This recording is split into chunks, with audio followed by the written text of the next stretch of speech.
दुर्रे नायाब सबसे छुप छुपा के हैदर को लेके अभी घर से निकलेगी कि इत्तफाक से जुनेद उसी तरफ गाड़ी पे जा रहा होगा। अब चूंकि वो सड़क के बीचों बीच चल रही है, जुनेद हॉर्न देगा जबकि दुर्रे नायाब डर जाएगी कि कहीं मैं पकड़ी तो नहीं गई। उसे तो फौरन ख्याल आएगा कि जुनेद भाई मुझे अब पकड़ के घर वापस ले जाएंगे और फिर उसके बाद हैदर को मुझसे हमेशा के लिए छीन लिया जाएगा।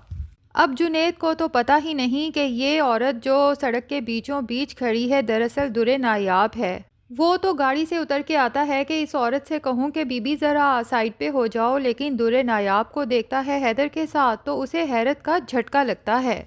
लेकिन इससे पहले कि जुनेद कुछ बोले, दुर्रे नायाब मिन्नत समाजत पे आ जाती है कि प्लीज़ मुझे घर वापस लेकर ना जाएं, मुझे यहाँ से कहीं जाने दें। मैं अपने बेटे को इन सब से दूर लेकर जाना चाहती हूँ, वरना ये मुझे मेरे बेटे से हमेशा के लिए जुदा कर देंगे। जुनेद दुर्रे नायाब को समझाने की कोशिश करता है कि इस तरह घर से ना जाएं, आप वापस चलें, मैं आपको आपका पूरा हक दिलाने की कोशिश करूँगा। लेकिन दुर्रे नायाब वापस जाने से तो साफ इनकार कर देती है और साथ ही जुनेद से कहती है कि प्लीज़ मुझे जाने दें और मैं अच्छे से जानती हूँ कि घर में आपकी भी कोई बात सुनने वाला नहीं है। जुनेद कहता है अगर आपने जाने का सोच ही लिया है तो मेरे साथ गाड़ी में बैठें, मैं आपको आपके भाई के घर छोड़ देता हूँ।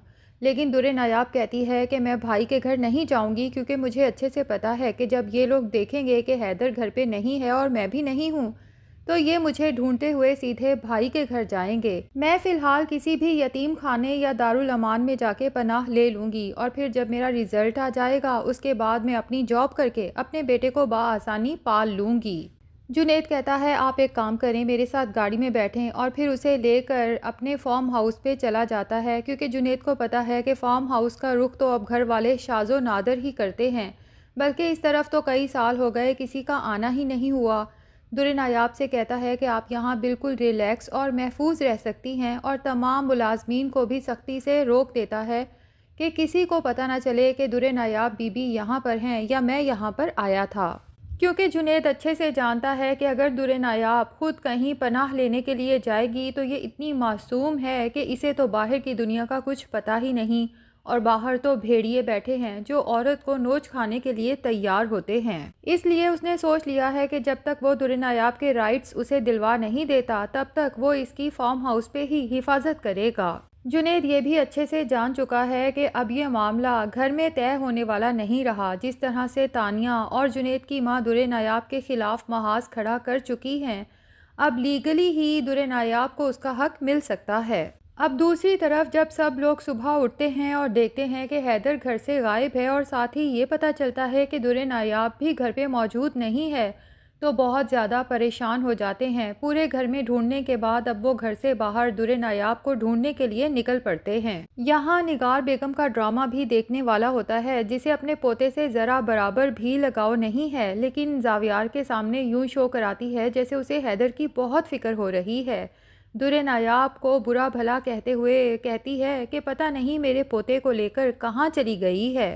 तानिया जलती पे तेल का काम करती है और सोचती है क्यों ना जावियार के दिल में ये शक पक्का कर दिया जाए कि दुर्रे नायाब भी घर पे नहीं है और जुनेद भी ऐसे वक्त में घर पे नहीं है। इसलिए सबसे मुखातिब होकर कहती है कि मुझे नहीं लगता कि दुर्रे नायाब अपने घर गई होगी, मुझे तो ये कुछ और ही मामला लगता है। दुर्रे नायाब यकीनन अपनी मर्ज़ी से घर से भागी है और अब तो सभी लोग दुर्रे नायाब के करैक्टर को शक की नज़र से देखने लगते हैं और जावियार को तो यकीन हो जाता है कि दुर्रे नायाब जुनेद के साथ ही घर से भागी है। लेकिन जावियार कहता है कि हमें एक दफ़ा दुर्रे नायाब की दादी के घर भी चेक कर लेना चाहिए। अब वो पुलिस लेकर जब दादी के घर पे धावा बोलते हैं तो पुलिस पूरा घर खंगाल मारती है, लेकिन दुर्रे नायाब यहाँ होगी तो मिलेगी ना। दादी तो ये सब देखकर बहुत परेशान हो जाती हैं और दुर्रे नायाब की तरफ से फ़िक्रमंद भी हो जाती हैं और सोचती हैं मैंने उसे कितना समझाया था कि कुछ भी हो जाए घर मत छोड़ना। और वैसे ये बात तो दुर्रे नायाब को बीजी ने भी मरते हुए समझाई थी, लेकिन लगता यही है कि वाकई ही दुर्रे नायाब की अकल थोड़ी सी मोटी ज़रूर है। दादी को तो ये फ़िक्र भी खाई जाती है कि दुर्रे नायाब बहुत ही मासूम है, पता नहीं हैदर को लेके वो कहाँ दर बदर की ठोकरें खा रही होगी कि यहाँ भी नहीं आई और उसे तो दुनिया के सर्द गर्म का पता भी नहीं चलता। दिल में दुआएं करती हैं ढेरों ढेर दुरे नायाब के लिए कि या अल्लाह दुरे नायाब और हैदर बखैर आफियत हों। जबकि दूसरी तरफ भाभी को तो ये फ़िक्र खाई जाती है कि दुरे नायाब हैदर को लेके घर से भाग गई है और जाहिर है कि जावियार को अगर उसका बेटा ना मिला तो ये तो हम पे ही रिपोर्ट दर्ज करवाएगा। अब क्या इस दुरे नायाब की वजह से हमें थाने कोर्ट कचहरियों के चक्कर भी लगाने पड़ेंगे?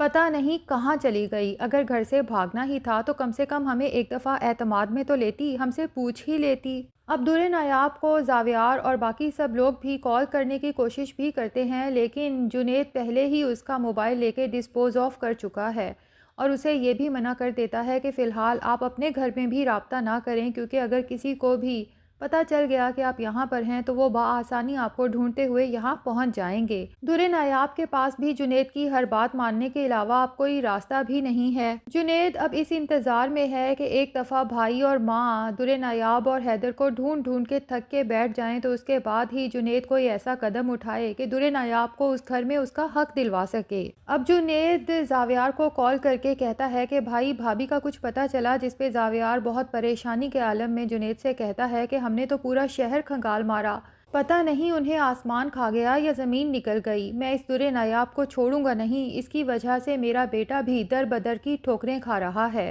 तो जुनेद जावियार को समझाने की कोशिश करता है, एहसास दिलाने की कोशिश करता है कि भाई मैंने तो आपसे बहुत पहले ही कहा था कि भाभी पर इतना जुल्म ना ढाएं, उनका बेटा उनसे जुदा ना करें, लेकिन आप लोगों ने मेरी कोई बात नहीं सुनी। अब नतीजा देख लिया ना कि वो घर छोड़ के ही चली गईं। अगर आपने दूसरी शादी ही करनी थी तो आप आराम से कर सकते थे, उन्हें एक कोने खुरदरे में पड़े रहने देते, अपने बेटे के साथ वो हंसी खुशी जिंदगी गुजार सकती थी। लेकिन आपने और मॉम ने तो दुरे नायाब पर ज्यादतियों की हद कर दी थी। अब देख लें कि बैठे बिठाए कितना बड़ा नुकसान हो गया। जावियार कहता है कि मुझे उस बेवकूफ़ कम अकल दुरे नायाब की बिल्कुल फ़िक्र नहीं है, मुझे फ़िक्र है सिर्फ अपने बेटे की। अगर हैदर को ज़रा सी भी खराश आई तो मैं इस औरत को जान से मार दूंगा। इतने में हैदर नींद से जाग के रोना शुरू कर देता है। जावियार तो जब जुनेद की तरफ से बच्चे के रोने की आवाज़ सुनता है तो उसके तो कान खड़े हो जाते हैं और जुनेद से कहता है, ये तुम्हारे पीछे बच्चे के रोने की आवाज़ कैसी है? जिस पे जुनेद एकदम से चुप हो जाता है